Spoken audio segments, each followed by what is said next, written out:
Hola Fabio, ¿cómo estás? Nosotros somos el grupo 2 y esta vez vamos a hablar como de lo que nos pareció interesante de la película Fanny y Alexander.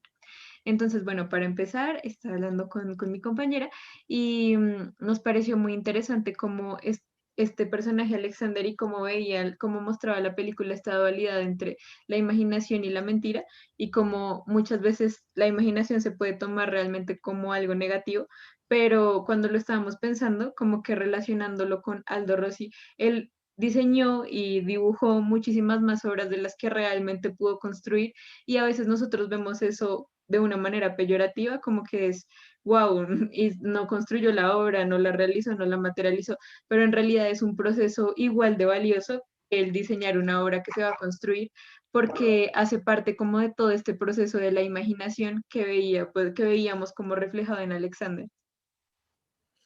Sí, de acuerdo, eso que dice Sara es muy interesante. También por como en la película es como tan castigado, ¿no? Ese mentir, pero en realidad es como en esta película y en la que vimos anterior, es como todas estas otras realidades alternas, ¿no? Y como el mundo es como tan subjetivo que solo cuando hay dos personas, digamos, hay al menos dos realidades, ¿no? Y que lograr como esa objetividad es difícil. Y pues sí, esto que menciona Sara de la imaginación también recuerdo mucho un CBU de ciencias sociales que vi, que se llamaba como, se llama Entendiendo a la sociedad, ¿no?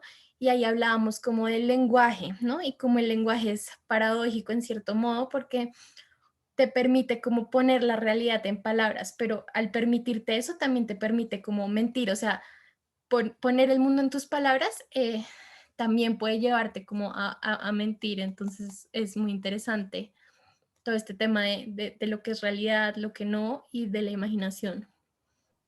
Y digamos algo que tú mencionabas, que era como una frase que te ha gustado mucho respecto a lo de que decía como esta señora de que lo importante del proceso es que pues mientras lo hagas con pasión y demás, como que no te apagues. Pienso que el diseñar activamente y todos estos dibujos y bocetos, como estas reiteraciones de las que habla Aldo Rossi todo el tiempo, es un poco eso, como que no dejaba apagar lo que le apasionaba. Y me pareció interesante esta idea de comunidad, como en el teatro, de cómo nos muestran dos comunidades completamente paralelas, ¿no? Que es como esta comunidad religiosa y esta comunidad teatral. Y creo que la diferencia está como entre la comunidad como por obligación y la comunidad como por pasión. Y me pareció interesante porque creo que es algo que a Rosy también siempre lo resalta un montón, el trabajo en comunidad. Él nunca vio la arquitectura como algo singular, como solamente el éxito es para mí, sino que siempre era, por eso estuvo tan interesado en proyectos de comunidad como la escuelita y demás, porque la arquitectura en realidad es eso, es una construcción como en comunidad, por eso nosotros también estudiamos las ciudades, por eso es tan importante saber cómo nos relacionamos y no sé, me pareció muy interesante esa parte. Sí, total. De hecho, en la película también lo mencionan y hablan como que la pasión es crear este mundo alterno, ¿no? Este pequeño mundo en donde uno se inmersa y decide cómo conscientemente vivir y estar ahí.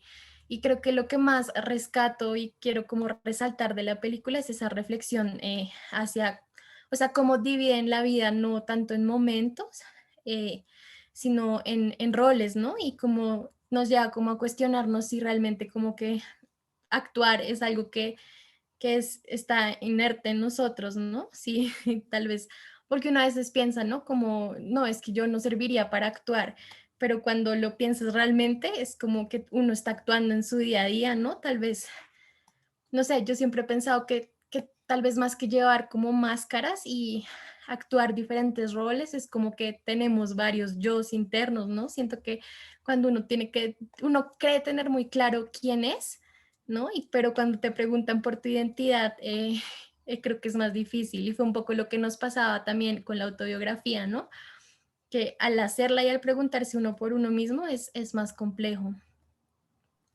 Súper complejo. Y con lo que decías, me acordaste así como para cerrar, en, en que es que los espacios realmente, cuando uno los toma como escenografías, Es que la verdad es que los espacios te condicionan a actuar de una manera. Es decir, tú en tu habitación está, como que te condicionas como a estar libre porque es tu espacio y sabes moverte. Pero si vas a la casa de un amigo, ese espacio como de pronto es un amigo o no sé, un conocido o estás en un salón de clase o vas a una conferencia, como que el espacio te marca como un modo de actuar. Entonces es interesante porque cuando hablabas de esto, de será que nosotros sí actuamos o no, pienso que realmente sí y que de hecho los espacios que diseñamos tiene que ver muchísimo con eso, pensando en cómo queremos que las personas actúen, si este lugar va a ser elegante y demás, entonces se va a formar todo un ritual y las personas van a ir bien vestidas porque yo qué sé, es el restaurante de súper renombre, pero al mismo tiempo si es un parque, por ejemplo, que también diseñamos,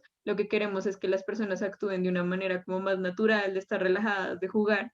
Entonces me gustó mucho esa comparación que hiciste. Total, eso que dices es muy interesante porque aunque hay muchos como factores que pueden como afectar esto, pero sí está muy relacionado con lo de los espacios y es lo que llevamos viendo como todo el semestre y con Rosy, como la arquitectura es como escenario de acontecimientos y es pues al fin y al cabo donde sucede la vida, pero pues la vida no sucede en un mismo espacio y todos tienen que estar pensados para que la vida suceda, que es como algo tan cambiante, ¿no? Y tan dinámico.